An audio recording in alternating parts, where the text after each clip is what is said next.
Namah Shivaya. Om Namah Shivaya. अनादिकाल से मानव समुदाय सत्य की खोज करता रहा है। फिर चाहे वो किसी वस्तु विशेष की जानकारी प्राप्त करने की इच्छा हो या जीवन के बुनियादी तत्वों के रहस्यों को जानना, जीवन के आधार को समझना और अपने अस्तित्व की सीमा को एक तरह से लांघने की प्रक्रिया ही आध्यात्म है। Om Namah Shivaya.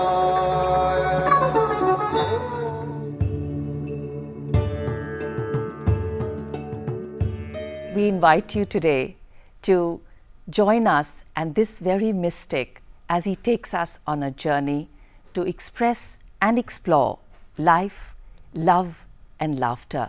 Please welcome Sadguru Jaggi Vasudev. Sadguru, welcome to the program. उतरे मुझ में आदि योगी, उतरे मुझ में आदि योगी। Sadhguru, when we talk of celebration and every moment being a celebration, life being a celebration, there are different kinds of celebrations. There are also collective celebrations. We celebrate Janmashtami, we celebrate Mahashivratri. What is the role of celebrations? See, people think celebration is an effort to be joyful today. They are throwing parties every weekend. Parties used to be only for the names that you suggested, Mahashivratri, Janmashtami, this, that. But at one time, there were 365 festivals in this country in a year. For everything, there was a celebration. That celebration was an expression of our joy. Okay. Today, people are going to party. If you don't give them the drink and the drug, they cannot be joyful. They're trying to be joyful. There's a big difference between trying to be joyful and expressing your natural joy. Celebration is an active expression of your joy. I may be joyful, but now five joyful people got together, then it's an explosion of this. Okay. But right now, 10 people are getting together and trying to be joyful. And to be peaceful, you need a chemical. To be joyful, you need a chemical. To be loving, you need a chemical. For everything, you need a chemical. So you are desperately trying to be joyful. This will take a huge toll on humanity as time goes by, you will see. Sadhguru, when we talk of religion, certain deities flash in front, certain colors flash, certain symbolism flashes in front. Is religion a gateway to something much more? See, as a culture, Bharat as a culture is irreligious. There has never been a religion in this land, because I'm going by the technical definition of what is a religion today. Okay. Religion means you must believe something, absolutes, that this and you must believe. If you don't believe this, you cannot belong to this religion. This is not a land like that. In the same house, 5 people worship 5 different gods and they have no issues, because there never has been that there is a belief system. The significance of this land is, we have always been a land of seekers. Our goal has never been God. Now, this is dangerous stuff on national television. I want you to listen carefully, every one of you, because there has never been the God up there managing our lives. We always told you forever, your life is your karma. That means your life is your making. All the people that you worship are people who walk this land, who walk this geography at some time or the other. Whether it is Shiva or Rama or Krishna, these are all people who walk this land. They went through the trials and tribulations of life as all of us may go through in so many different ways. None of them were spared from anything. Okay. Lot of drama in their life, Yes. isn't it? Yes, true. Only thing is, they stayed above it. Doesn't matter what kind of drama happened in their life, worst thing happened in their life, but they stayed about it. Even in a battlefield, they remained calm and joyful. did what they have to do to the extent it has to be done. So we bow down to them for that quality, that no matter what life did to them, they did not allow life to influence them. They influenced life to whichever extent possible in those times and moved on. So for this one quality, that they lived their lives utterly consciously, not in compulsive reaction but in conscious action, not withdrawn from life, conscious action every moment of their life, doing the best they can do without ever life touching them. So for that quality we are bowing to them. We must understand this, and we must understand this has always been the greatest value in this country, because this is not a nation, this is not a culture where we want to go to heaven and sit on God's lap. We want mukti, we want moksha. This means we value freedom and liberation above heaven and God. We want to be even free from heaven, because we know after 3 days we will also get bored in heaven. Isn't it? Okay, right. So, this is a religious country, but it's a spiritual nation. We must understand the fundamental difference. Religion means you're referred to as a believer. The moment you say, I'm spiritual, you refer to yourself as a seeker. You can become a seeker, you can become a genuine seeker only if you realize, I do not know. If you think you know, how can you seek? So true. So essentially religion means you believe something that you do not know and think that's perfect. Okay. So all those who believe the same thing will gather together. Spiritual process means you realize that you don't know a thing about the nature of this life, so you become a seeker. If you become a seeker, the most important aspect of being a seeker is you have an active, dynamic intelligence constantly looking at everything with attention. Doors will open for you. The universe opens its doors because of the intensity of your attention and involvement with everything. Because if you're seeking, you look at everything, absolutely. You believe, right now I believe you're no good. I don't think so. Okay? Now I will not look at you because I believe this. Or I think you're too wonderful, then also I won't look at you. My imagination plays both the positive and negative things. The moment you believe, in some way, you take away the dynamic, active intelligence of human nature. The intelligence is not on in every cell in your body. Maybe you're thinking, but it is not on in every cell in the body. When I say every cell in the body, if you touch this, you know what this is just by touching, you don't have to think, isn't it? Right. So there is an intelligence. When we say intelligence, unfortunately today the Western interpretation of intelligence is just intellect. They think only thought is intelligence. It took them hundreds of years to recognize emotion is also intelligence. I am telling you, even sensation is intelligence, isn't it?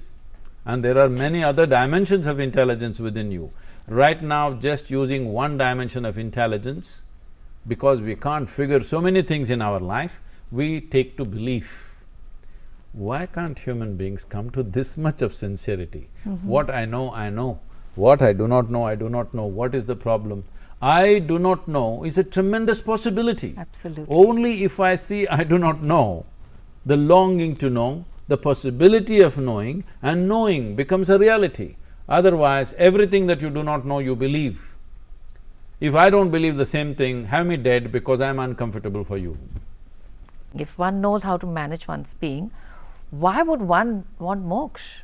Because if you can manage it, it's a beautiful world. The challenge, as you said very beautifully, was because we don't know how to manage this, that's where the problem No, I was arises. only talking about managing the body, the physiology and the psychology. But what You about don't the spirit? manage the being. Okay, The being wants to be liberated, always. This is not my idea. okay. See, every human being is always trying to push the boundaries in their life, isn't it? If they try to push it in a basic way, they want to be something more than who they are right now. If they try it in a basic physical way, this is called sexuality. What you're trying to do is, what is not you, you're trying to make it a part of yourself. It may work for a few moments and then it doesn't. Right. If it finds an emotional expression, we call this love. What is not you, you're trying to make it a part of yourself. If you try it mentally, it gets labeled as ambition, conquest, greed, or simply shopping.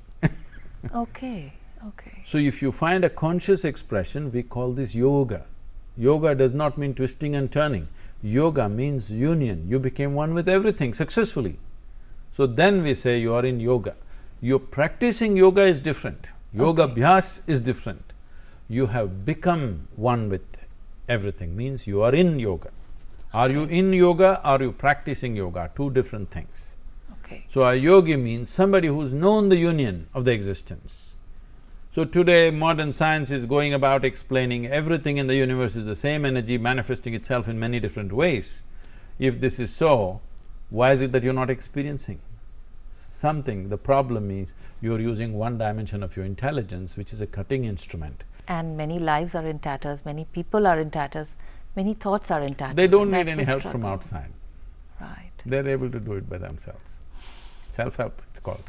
Okay, right. Ironic, but right.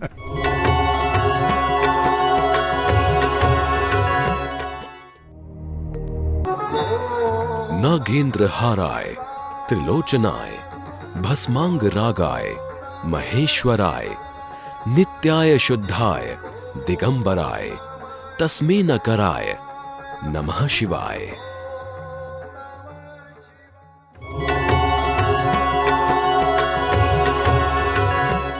What is the significance? So we must understand, in this country, in this culture, we established life in sync with the natural movements of the everything around us. If you do not know this, in ancient India, there was no weekly holiday as such. Only on Paurnamis and Amavasyas they took break, full moon day and no moon day. So 3 days for Paurnami, 2 days for Amavasya, totally 5 days in a month people took a break. Even now very orthodox farmers don't take their plough out on an Amavasya day. Okay. They don't take it out. So, to see that he doesn't go to the farm, it's fixed in Tamil Nadu and all this. On Amavasya, he has to go to Shiva temple Okay. because he cannot take the plough out. You should not touch the land on that day. These things are not just simply we fixing, okay, once a week I need a break, not like that. There is something happening in our system, there is something happening in the atmosphere. The entire ocean is rising, there must be something happening, isn't it? If the entire ocean is rising, 70% of your body is water, you think it's not rising? And if it's rising, you can either use it positively or unconsciously you can make it into a negative force. You know, this is known to many people today also in the world, even in modern psychology. Those who are mentally disturbed tend to get more disturbed on these days. Not because Paurnami Amavasya causes madness, simply because energy rises. If you're meditative, you'll become more meditative. If you're loving, you'll become more loving. If you're joyful, you'll become more joyful. If you're a little imbalanced, you'll become more imbalanced. So it is not doing that quality to you, it is just enhancing whatever you are. So it is important on that day, you are in a good state. Now when the energy moves up, that gets enhanced. So those were the breaks. Like this, most of the festivals, there are many which are only celebratory in nature, which is connected to harvest and other aspect, that's different. But significant festivals have something to do with the planetary positions and the impact that position has upon your physiology. There is every month on the 14th day is called Shivaratri. One day before the new moon day is called Shivaratri. Okay. So on that day there's a natural upsurge of energy in the system. Mahashivaratri is that one day which comes after you move into what is called as Uttarayana, or the northern run of the planet in relation to the sun. So when this Amavasya comes or this Shivaratri comes, the nature of the existence or the nature of the planet is such, especially in the northern hemisphere, there is a huge upsurge of energy. So on that day or that night especially, we were always advised not to get into horizontal positions. This is why not sleeping, the jagaran. is not about going out and playing cards or drinking or meeting your friends, it's not about that. The important thing is your spine should be erect, because energies are trying to move this way. In this, if you lie down like this, you will create a distortion in the system. Being conscious of this, they said you must sit up. How to sit up? People won't sit up, not everybody is so meditative. So celebrations, dance, music, meditation, something to see that everybody is sitting with their spine erect. Okay. So, in many ways, this Mahashivratri was receding. I think in the last 23 years, we've brought Mahashivratri back on the platform. People are beginning to understand, not just in India, across the world, millions of people are sitting up on that night, which is great, because this is being conscious. See, for me, if I just close my eyes, I will tell you what day of the month it is in terms of the moon. It's not some extrasensory perception, most animals know. Cobras always know. Human beings have the most evolved neurological system. Every human being should know, but unfortunately, we don't know how to handle our cerebral activity, so non-stop Twitter is happening. Okay. Twitter and clutter and Yes. mutter and everything else, Everything. all the noise is coming. All the turtles are happening. Yes. So because of that, we don't notice. So if you notice, you would know on Purnami and Amavasya how your physiology behaves, how it affects your psychological process. This is happening. You just need to be little attentive to what's happening. On specific days, it's much more. Mahashivratri is one day when there's a huge upsurge.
In the yogic culture, every Shivaratri people stay up.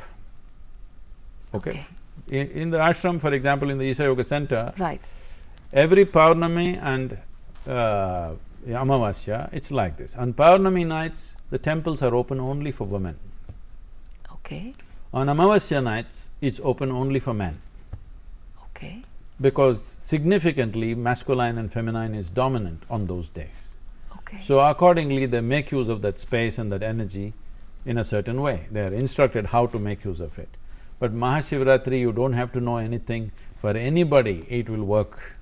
So, at least if you don't know anything, keep your spine erect, that's all. Right. Simple. Go to a cinema if you want. Simple but so powerful. And It I think is. the whole way of putting it across and making it actually, and that's the reason for saying, okay, go to the temple, because that's what works. You don't have to keep explaining this whole thing, but say, at least the benefits come to you, and that's the mass movement. See, people who… this is an open space, Mahashivratri happening in our center. Right. Probably the largest event on that day in the country. These million and odd people who come there, for many people, they have not done any yoga or any meditation, anything. That one night is life-transforming for many people. You will hear this from any number of people. Right, we have. Sadhguru, what is the role of thought and thinking in spiritual awakening? See, a thought is only a handpost. Maybe this term is not used anymore, a handpost, you know. In olden times, or even today in some parts in southern India, we have this, that let us say this way to Himachal Pradesh means there will be a Pointer. which is called a handpost because it's in the shape of a hand, like a man pointing. Right. So suppose it is written this way to Kedarnath, it only points, it doesn't take you there. Handpost is not a vehicle to travel with, it's only a direction to take. So if you climb on top of this and sit on this handpost, you are not going to get to Kedarnath. You only have to take the direction. So like this, thought only sets a direction, it doesn't take you there. Now the problem with most people is, they think it actually takes them there. In the sense, right now if they start thinking about something, they're already there in their imagination. So once you lose this distinction, what is a psychological reality and what is existential reality, you will be eternally confused. True. Psychological reality is entirely made by you. Existential is there. You have to live in what is there. You can't make your own stuff and live in your mind. If you live in your mind, unfortunately, you know, we got this from the Europeans, that man is sitting like this thinking. The thinker, yeah, right. This thinker business is essentially from Europe. In India, we never valued human thought. This must be understood in the right context, because we saw human consciousness is far bigger than thought. Beautiful. Human thought is like bits and pieces of the existence. Human consciousness can contain the entire cosmos. So we always focused on how to make an individual conscious rather than making him thoughtful, because you will never put this jigsaw of this existence piece by piece, it's never going to work. You as a human being, if I take piece by piece of you and put it together, kidney, liver, heart, will you become you? It will never happen. So first of all, there are no pieces. Pieces were made by your mind. Okay. Because you are using… even when we say mind, in India, we have various levels of mind. In the yogic culture, we are looking at mind as 4 parts. This is called buddhi, ahankara, manas and chitta. Buddhi means the intellect. Today, unfortunately, because of Western influences, we all think intellect is the only intelligence you have. See, the nature of intellect is like this, it's like a knife. If you ask anybody, would you want your buddhi to be sharp or blunt, what would be the natural answer? Sharp. Sharp. Right. So it's like a knife. What do you use a sharp instrument for? To cut. Right. So if I want to dissect you, I need buddhi, I need intellect. Now I will dissect you and see who you are. But tell me, will I ever know you by dissecting you? No. Is it possible that I will know you by dissecting you? By dissecting you, I may see the size and shape of your heart, but what was beating in your heart, I will never know. By inclusion, you may know, but by dissection, you will not know. Dissection is useful only to know the physical nature of the existence. Now we are trying to use intellect to know everything. You want to do everything with a knife. When you do everything with a knife, you will leave the world in tatters. In your own mind, it's all so many bits and pieces, it's driving people crazy. They can't sit at ease even for a moment, Right. because they have cut the world into pieces in their mind. It is like you want to stitch your clothes, but the only instrument you have is a knife. So you stitch with your knife, your clothes will be in tatters. You need something else to stitch. Right, absolutely. But now you're trying to do everything with a cutting instrument, which is intellect. With a cutting instrument, if you do everything, inevitably you will be mincemeat after some time. Right. So true. So when we again talk of, Sadhguru, in the mind and thought, so we have there's history, there's past, and then there is a future, and knowing that the history is like, something which is dead and gone, the future is a mystery. It's the moment and the nowness, and the consciousness is what actually keeps us in the nowness. The human being has the capacity to live in the now, yet for some reason the past and the future dominate. See, I wouldn't go into the vocabulary that you're using, the nowness. Okay. See, the entire existence is right now, okay, in this moment. Now, this is not about living in the moment. The moment you make a philosophy, live in the moment, this philosophy is going all over the world. Live in the moment, live in the moment. It started in America, now it's also into urban India, live in the moment. I'm asking you, please live somewhere else and show me, please. Can you? It's not possible. Then why such a teaching? Why do you need such a teaching that live in the moment? Because anyway, do whatever you want, you can only be the moment. You cannot be anywhere else. Only thing is, what they're telling you is, do not think about yesterday, do not think about tomorrow, which is what you were referring to in some way. I'm saying, it took millions of years of evolution to get this kind of cerebral capability that I can remember what happened in 1,000 years. And I can project what I want to do in the next 100 years. So, this much capability to get here, nature had to do enormous amount of work for a few million years to get your cerebral activity to this level. Okay. Now, simply because somebody has not learned how to handle their cerebral activity, now they are saying, destroy this, because thinking about the past, thinking about the future is freaking us, let's destroy this, let's be in the moment. What they're saying is, see, if we remove half their brain, they will be living in the moment. Okay. Right, well put. But that half brain and the tragedy of the being is, they will also be cluttered with a lot of baggage. What is No, our you propensity? can remove some more. Yeah, okay.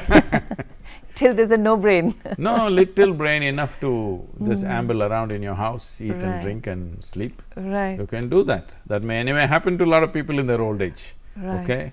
But the significance of being human is, I remember the yesterday vividly, my experience of yesterday, and I can imagine tomorrow's yet-to-be situation vividly and create that. So that's the empowering part of That being a is the being. most beautiful part of being human. Okay. Just because the problem is this, you have been given a supercomputer and you did not bother to read the user's manual. Without you reading the user's manual, you try to handle this, it's a mess. And now because it's a mess, people are saying, you must dull the mind. Do not remember yesterday, do not think about tomorrow, just do what you're doing today. You will do innocuous, meaningless things. You cannot do anything significant. The power of being human is, we remember not only our experience, we remember the experience of the entire world. Right. Yes? Absolutely. This is what makes us who we are. Because of this, that we don't have to actually go through what 1 billion people have gone through, in some way we have made that our experience. Because of that, we can imagine something that we can create tomorrow and human life goes on. Now the problem is, all this is coming because joyless people invent these philosophies. They feel little peaceful when they don't think about yesterday and tomorrow. Yes? That's the only problem. So I am talking about a chemistry of blissfulness. All human experience is based in your chemistry. What you call as joy, what you call as love, at least for love everybody is using the chemistry business. Okay. But for everything, every human experience, your anxiety, your tension, your depression and your ecstatic moments all have a chemical basis in your system. Now, I can teach you a simple way where you have a chemistry of blissfulness, no matter what's happening in the world. Because after all, it is your physiological and psychological situation that you have to manage. You can't manage the cosmic situation. You only have to manage your physiological and psychological situation. If you manage this well, the world is there, always. What you can do in the world and what you cannot do in the world is determined by how well your physiology and your psychology is managed, isn't it? So true, right. So that means if the world is within, Sadhguru, we also talk of the path to spiritual growth or spiritual awakening, and there are different names for that. So is spiritual awakening an individual process dependent on the self, or does the collective play a role in it? Collective can create an ambience. So the reason why this culture saw the maximum number of enlightened beings right from ancient times is because the society invested in that direction. Because society invested in direction, naturally right from an early age people were oriented in that direction, so it produced lots of yield. Like for example, anything technology means everybody wants to go to Silicon Valley. You think in that valley technology is growing? There is an ambience where everybody is thinking that and driving towards that. So, lot of technology happens there. It is not that people there are specially endowed or that place is geared for technology, nothing like that. They have created an ambience where everybody thinks technology, acts technology, so obviously many things come out of it. Similarly, we invested in inner technologies, how to manage this one to its peak. Because of that, we produce results. Unfortunately, we moved a little bit away. It's time we get back this nation there, because as external technologies grow, like robotics is growing big time. Suppose the robots start doing all the work, okay? Next time I come, you have a Doordarshan robo interviewing me, all right? Okay, right. See, I should your job they'll take, not my job. Okay, I shall be careful with my facial expressions, they might just keep me So, I'm saying when it takes all the physical jobs that we are doing and even reasonably intelligent jobs that we are doing, what are the human beings going to do? They are supposed to be joyful, blissful and do something else, which no mechanical thing can do, isn't it? But are we geared for that? This is what we geared for right from ancient times. If everything is well, then what? Right. You're so right, Sadhguru. We're really not geared to handle joy. And there are many people who feel guilty for feeling joyous, Oh, I can't be happy all the time. No, that's because most people's joy is only in other people's failures. Yes, people are enjoying what others don't have. So warped. That is so warped. Sadhguru, you also say that action does not produce karma, your reaction does. Volition. Okay. See, action is just a physical thing. The intent and the volition behind it is what produces karma, because karma is an internal thing that you're doing.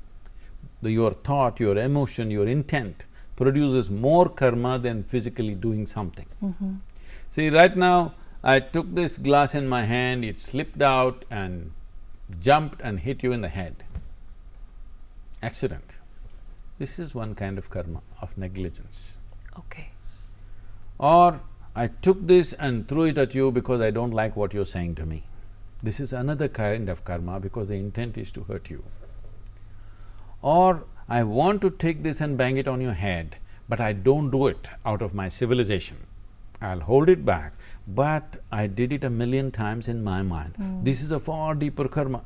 The impact of it on you is much, much bigger than actually throwing the glass at you. Because you're still harboring it Because you will do it 1,000 times. in your head, true. If you do it physically, you do it only once. So this is not an endorsement that all of you throw things at everybody. The thing is, you must understand, when you create resentment, when you create anger, when you create jealousy, you are generating poison in your system. You drink poison, but you expect somebody else to die. Life doesn't work like this. You drink poison, you die. This is a very fair world. Right, true. So everybody has this whole bit about, assessing. We assess people, we think of people, we judge ourselves, we judge people, and we have this whole bit about morality, moral values, my value system, his value system, universal value system. What is morality? What are morals, moral values? I've been in a bit of a controversy because I said India it doesn't have morality. Of course, they misunderstand this. I said, this nation has been run on human consciousness, not on morality, but on humanity. I agree. We always aimed at how to stir up your humanity, because that's what you are, essentially. You are a human being, you are not a moral being, naturally. If your humanity is on, you do the best things. But if I tell you you must do good things, you will find devious ways to do just the reverse of that, but within the legal system or the moral system of that society. Every society, how many people are doing absolutely disastrous things to each other, but within the framework of the law? True. So, morality is an imposed structure. Humanity is intrinsic to you and me. Nobody need to impose humanity on me, I am a human being. Maybe unfortunately a lot of people forget that, but essentially you're human. Being human means just this, Okay. that between other creatures and us, see, they are born, we are born. They grow up, we grow up. They eat, we eat. They sleep, we sleep. They reproduce, we reproduce. They die, we die. Only thing is, they do it smoothly, we do it with a lot of fuss. Yes? But the fundamental difference is all that every creature does, we also do, but we can do it consciously. That's the big difference. So when I said consciousness is the way we have structured this nation, so for this, every generation had many people who are constantly revving up your consciousness. Somewhere because of this long period of occupation, we broke that system. So there is nobody to rev up your consciousness and your humanity, so we try to fall back on morality, but that's not in our DNA to take morality from somebody. Because even if those entities that we considered as divine came in front of us, we only ask questions.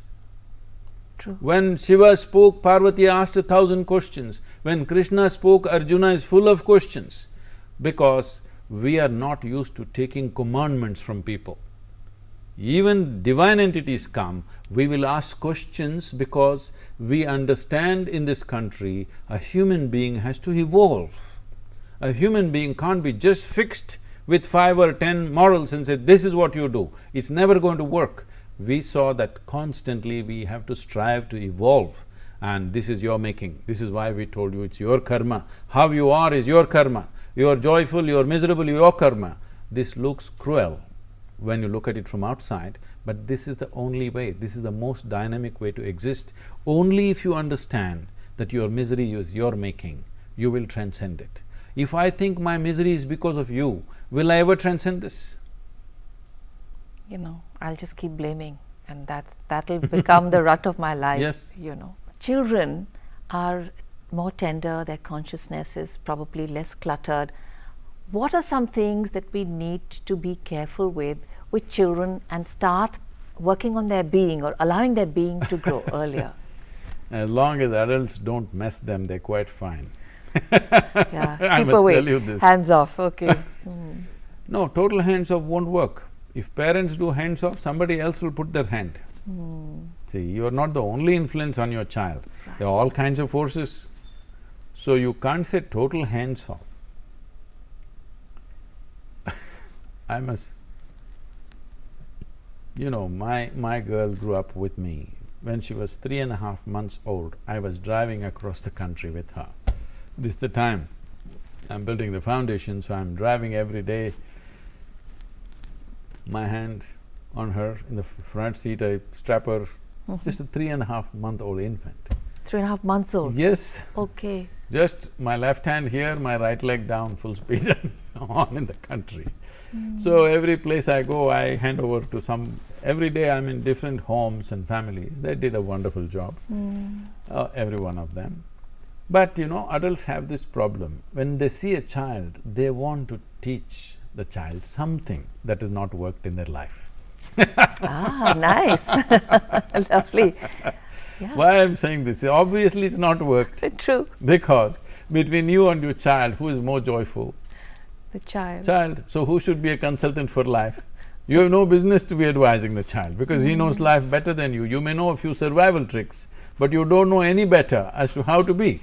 Child knows better. Yes. So I saw that people have this urge and I told everybody, nobody will teach this girl anything. No ABC, no 1, 2, 3, no Mary had a little lamb. I don't care whether Mary had a lamb or not. Nobody will teach her anything. So because nobody teaches her anything, she's all ears and eyes. And by the time she's 18 months, she was speaking 3 languages fluently because she's listening, she's got ears. Wow. Like this. And she grew up without any influence like this. So when she was 12, 13, she was disturbed with something that happened in the school and she came home and she said, "You're teaching everybody so many things, you don't teach me anything." I said, "Well, I don't do things unsolicited. Here you come, so this is all you have to know. Okay. Never look up to anybody." Then she looked at me, "What about you?" kind of expression. I said, "Not even me. Because if you look up to me, you miss me totally. If you look at me the way I am, there's immense value to who I am. But if you look up to me, maybe you will want to nail me to the wall. And maybe you will do puja to me, but you will miss the entire possibility. If you look at me just the way I am a different possibility. If you look up to me, you miss it. And never look down on anybody. Never look up to anybody, never look down on anybody. This is all the teaching. If you do this one thing, you will see everything just the way it is. When you see everything just the way it is, you will navigate through your life effortlessly." Wow, that's powerful indeed, and not only for a child, holds for each and every one of us, and the child in each one of us which we promptly kill as we pretend to grow. No, they must grow, but unfortunately, most of them have not grown, they still remain children, and a lot of people claim as if it's a great thing to be a child. See, when you were a child, you desperately wanted to grow up, isn't it? Right. See, suppose you got stuck at the age of 6, both in body and mind. Would you think it's a great thing? No. Generally, I know this is not a good word to use, but it would mean that you're in some way retarded, isn't it? Yes. It's not something that you aspire for, but now that you've grown up and you don't know how to handle your adulthood, now you want to be a child. This is not good. It's wonderful to be an adult. If you become a conscious, mature adult, it's fabulous to be an adult. Right. And I think somewhere, Sadhguru, this brings to thought that we associate being joyous only with children and not with adults. And that's so incorrect. That's the whole thing. Beautiful. So you were only joyful when you were a child. Because you messed up, you think that was better. No, this is better. Yes. Being an adult is far better. If only you are a conscious being. If you are a conscious being, you would do the most pleasant things to yourself, at least within you. What the world may do to us, we don't know. What world throws at us is not our choice. What the world throws at us is not our choice. What we make out of it is 100% our choice. This is what it means when we say it's your karma. That means your experience of life is entirely your making. Wonderful. Thank you Thank you. so much, Sadhguru, for making this a truly wonderful journey for all of us. Thank you very much. Absolutely. Thank you. Please. दूर उस आकाश की गहराइयों में एक नदी से बह रहे हैं आदि योगी, शून्य सन्नाटे टपकते जा रहे हैं, मौन से सब कह रहे हैं आदि योगी,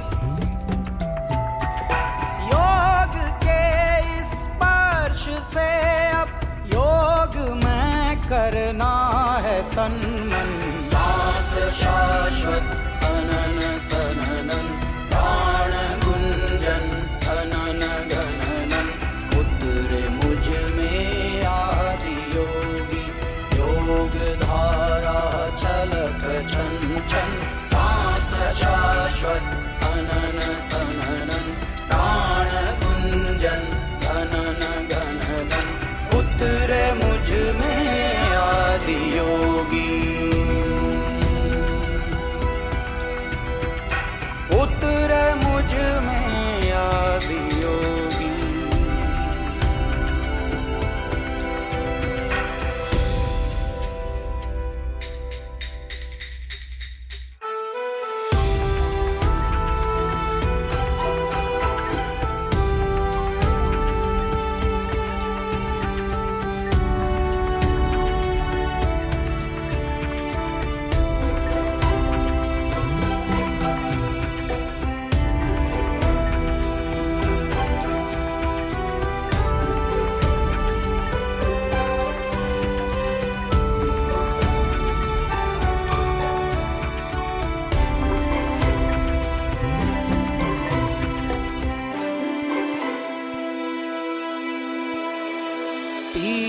दो अस्तित्व मेरा और कर दो चूरा चूरा।